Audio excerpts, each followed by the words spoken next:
Fala galera, tudo bom? Eu sou o Kaique, então a gente vai mudar um pouco hoje de assunto. A gente estava vendo bastante coisa de estrutura da Terra, geologia, geomorfologia, né? Então hoje a gente vai ver uma aulinha para fazer uma transição para outros assuntos. Então essa aula é muito importante, como o título já diz, vocês já sabem, né? Amazônia. É uma aula que é muito chave para muitos assuntos. Por quê? Porque, bom, a Amazônia é um assunto que sempre cai nas provas, nas principais provas, né? E não só nessa nossa matéria, mas pode cair em história, redação, queimadas, atualidades, pode cair com uma série de coisas. Bom, então, bora ver um pouquinho da história da Amazônia e aí como que vai ser nessas nossas próximas aulas. Então, aguinha. Então, basicamente, há milhões e milhões de anos, lembra? Pangeia, continente único, a Amazônia, ela colava bem perto do continente africano. Na verdade, eles eram únicos, começaram a se separar. Óbvio, não foi perfeito, e ela era um golfo, basicamente. O que é um golfo? É uma entrada, então você tem uma porção de terra. E aí a água ela vai entrando nessa terra. O Oceano Pacífico, ele entrava muito no continente, e esse basicamente era o cenário da Amazônia nesse pe- período. Gaguejei. Enfim, é, uma coisa que é muito importante a gente já ter em mente, o solo da Amazônia ele não é fértil. Professor, mas como assim? Tem um monte de árvore lá e tal. Mas a gente vai ver o porquê que isso acontece. Então, beleza. Como ele era um golfo, então basicamente era só a água que estava ali. Tinha uma porção de terra, claro, mas tinha água em cima. O que eu quero dizer? É, passar dos tempos, foi indo, o continente foi se separando, não tinha nenhum oceano, começou a se formar esse oceano, e a Cordilheira dos Andes começou a se soerguer. Isso vai ser vital para as nossas próximas aulas. Vocês lembram como isso acontecia? Então a placa tectônica vai se mexendo, se está empurrando uma outra, vai se soerguendo, vai criando umas montanhas. Esse período não é assim rápido. Em um ano criou a Cordilheira dos Andes. Não, foram milhões e milhões de anos. Um processo muito, muito grande. Basicamente, essa foto aqui ela é atual, mas foi a melhor que eu achei desse período. Mas é um pentezão bem mal feito. Mas basicamente naquela época, como tinha água na porção para o Pacífico, os rios eles corriam para aquele lado, mais ou menos antes do Paleozoico. Então, assim, Paleozoico a gente viu que são uma das primeiras eras. Então, será antes, muitos e muitos milhões de anos atrás.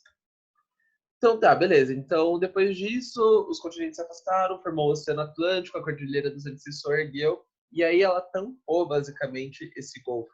Então, foi se afastando, a água foi saindo dali, foi se represando, foi indo para o Atlântico e tal.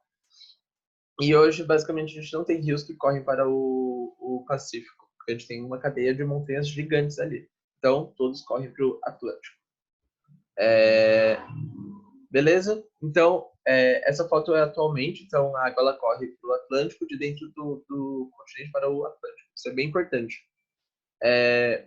Se quiserem um spoiler das próximas aulas, isso é um rio exorreico, ou seja, um rio que corre para fora. Mas nas próximas aulas a gente vê melhor o que é isso. Bom, esse aqui é uma citação de um texto. Eu não coloquei aqui. Na hora que eu editar pro Drive, eu coloco o nome desse livro. Mas basicamente o que ele fala? O solo sedimentar, isso a gente viu, a bacia amazônica é uma bacia sedimentar da paisagem anterior, ou seja, a Amazônia pré-histórica, ge, gerado na água, ficou seco, cobrindo-se com a precursora da atual floresta amazônica. Os rios encaixaram no substrato macio de seus leitos e vales, em parte extremamente largos, muitas vezes já preenchidos de novo com seus próprios aluviões, ou seja, aluviões são inundações de terra. Cara, a gente tem que pensar que estava totalmente coberto por água. Se sai essa água, não vai secar de uma vez. Os lugares mais profundos, etc., vão começar a se encher, vão começar a se formar vales, vão começar a se formar rios.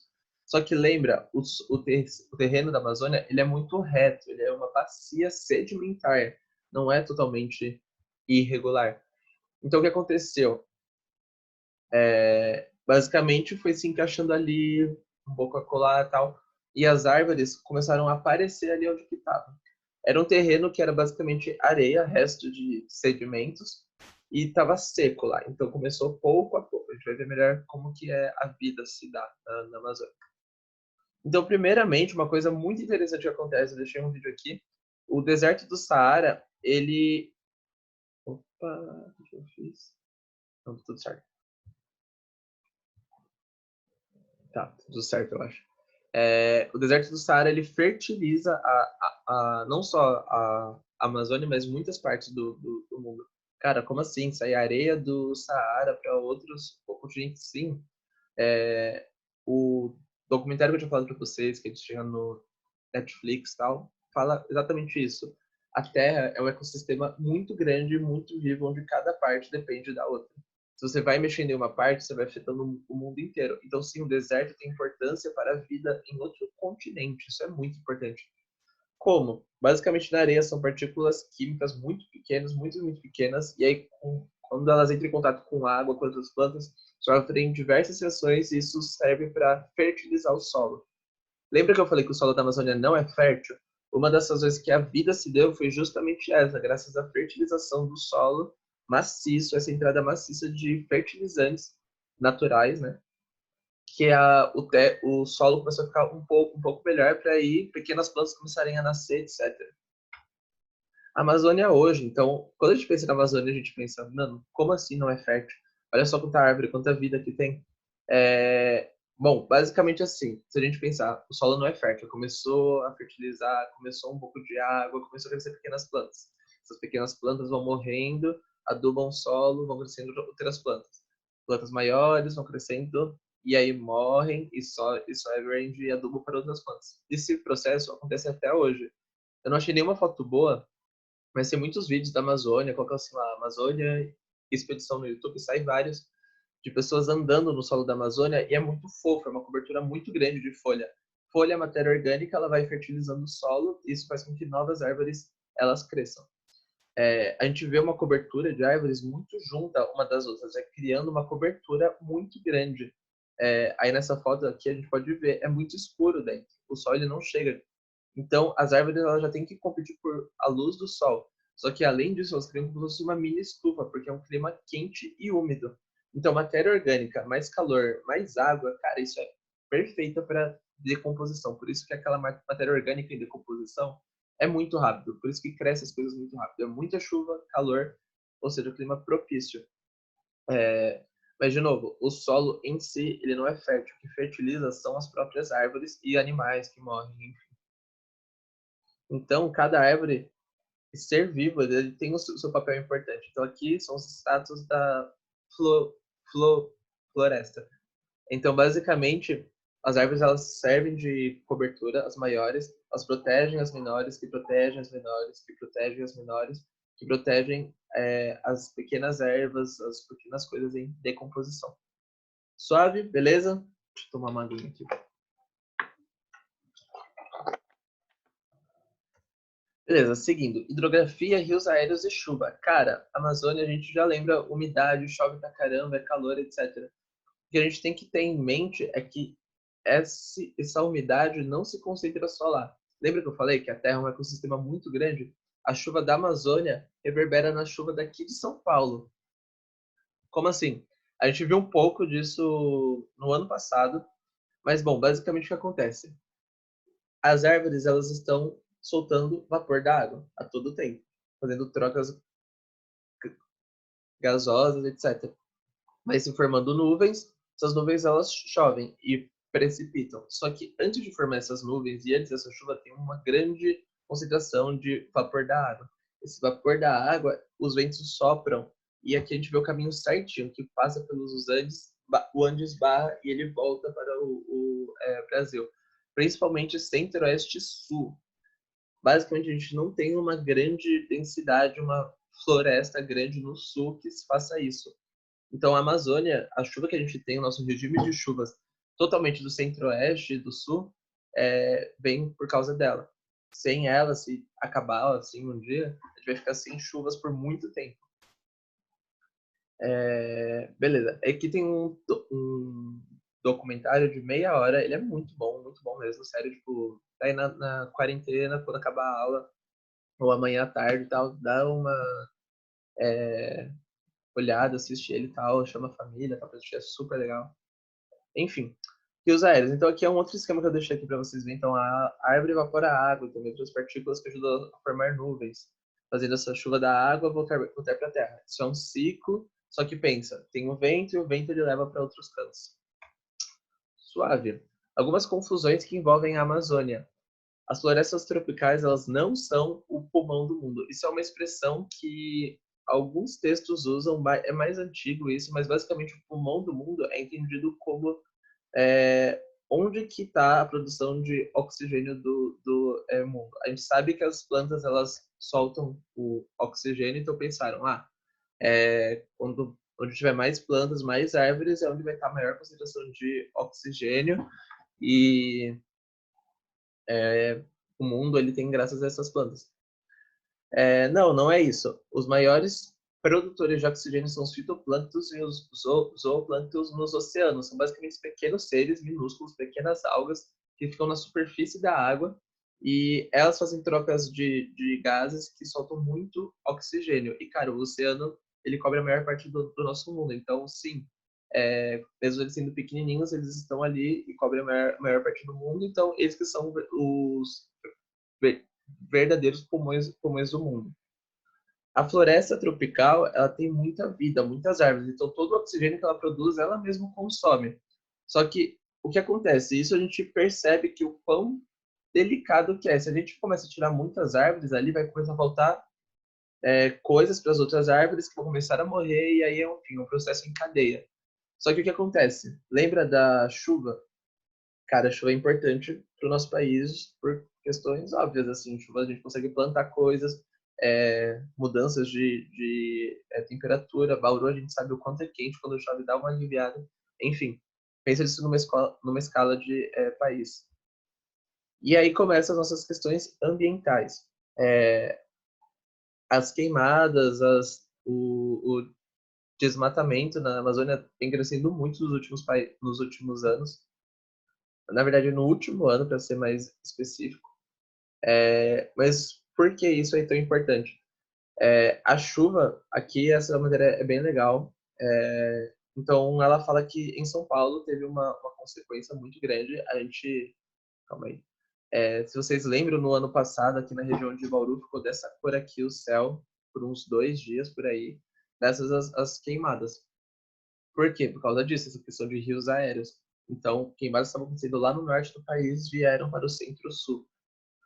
Em São Paulo ficou super escura porque ela já tem uma atmosfera muito poluída com muitos gases, então juntou com isso, enfim, foi receita para o desastre.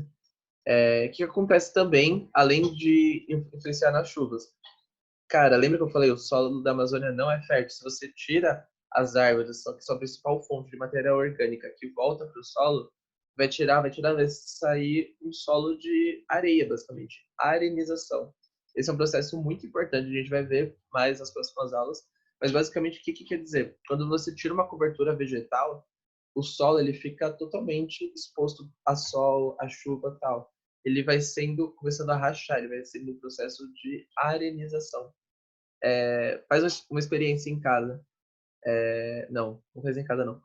Quando você acabar a quarentena, tal, vai lá no Vitória Regia e vê que eles sempre estão colocando grama nas principais partes do solo, tal. Se você vê uma parte que está sem a grama, você vai ver que o solo ali é muito mais seco. Ele vai rachando, ele vai ficando em formato de areia. Tanto é que lá perto do lago começa a formar umas grandes não são grandes blocos, mas assim, começa a concentrar muita areia naquele caminho, justamente por causa disso. Aqui é muito quente, se você não tem mato que protege, esse vira uma areia, uma poeira. Bom, esse gráfico aqui ele mostra que no ano passado, no meio do ano, a gente já bateu o recorde de queimadas de registros do ano inteiro. Então, basicamente, 2019 foi o ano que a gente assistiu mais queimadas. Isso deve a vários fatores políticos e econômicos, mas principalmente políticos. Por quê? Os governos anteriores eles fizeram medidas de combate a esses incêndios. Basicamente, colocaram mais órgãos fiscais, colocaram pessoas ali nas comunidades, deram apoio, deram incentivo para pessoas ficarem ali vendo, mas convivendo com também a mata.